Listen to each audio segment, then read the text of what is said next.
avançando então para a quarta-feira, vamos então considerar a lição que tem como título A Janela Perdida.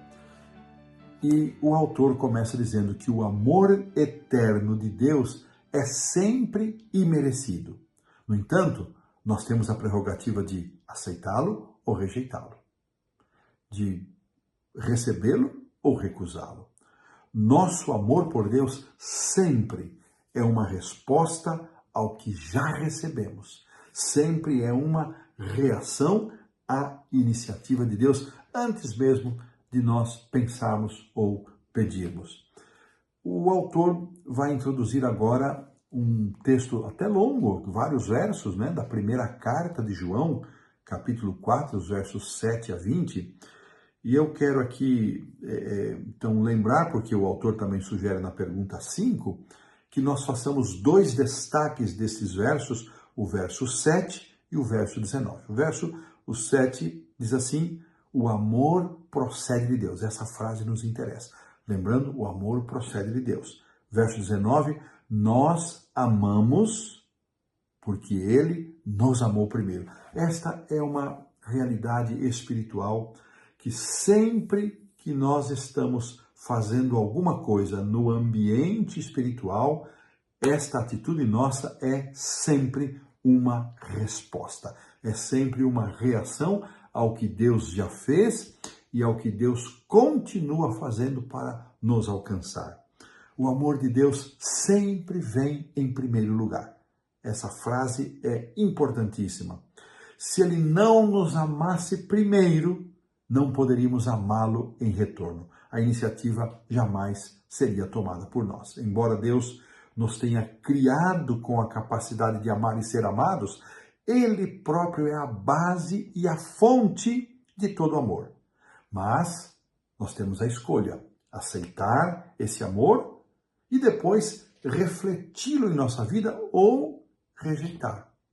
E agora então, para ilustrar essa compreensão, é introduzida a parábola que aparece ali no Evangelho de Mateus, capítulo 18, versos 23 a 35. Vamos lembrar então, a parábola, havia um servo que devia uma enorme soma a um credor, e este valor equivalia a 10.000 talentos. Eu gostei muito dessa explicação que o autor deu. 10.000 talentos, vamos entender o que significava isso.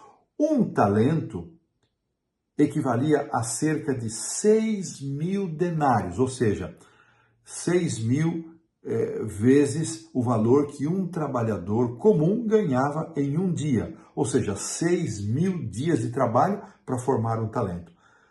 Muito bem, se um trabalhador precisaria 6.000 dias para juntar um talento, considerando o ano 365 dias, mais os dias de folga, ou 360 dias, que era a cultura local da época, tirando os dias de folga, vamos imaginar que ele conseguisse trabalhar em um ano 300 dias. Trabalhando 300 dias, significa que ele levaria 20 anos para juntar um talento. Em se tratando de 10.000 talentos, um trabalhador simples, na média, ele precisaria de 200.000 anos para pagar uma dívida de 10.000 talentos. Ou seja, não conseguiria pagar. Mesmo assim, aquele senhor, aquele credor, ele perdoou o seu servo. Mas o que aconteceu?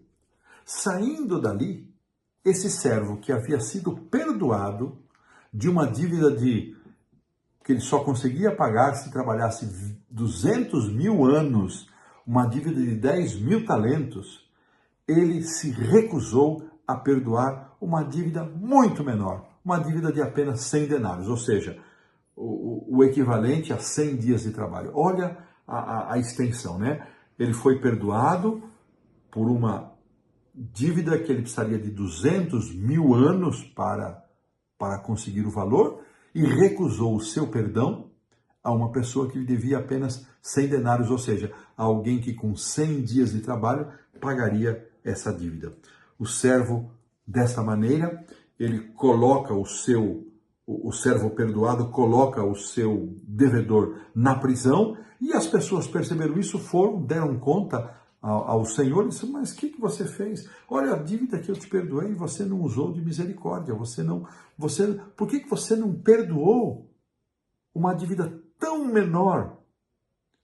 O seu servo, o seu credor, o seu devedor, diante daquilo que eu perdoei para você. Embora a compaixão e a misericórdia de Deus nunca se esgotem, olha que interessante isso, nós podemos rejeitar e até mesmo perder o acesso aos benefícios dessa dádiva, dependendo das nossas atitudes e das nossas respostas. Dessa maneira, nós colocamos aqui um ponto final na lição da quarta-feira.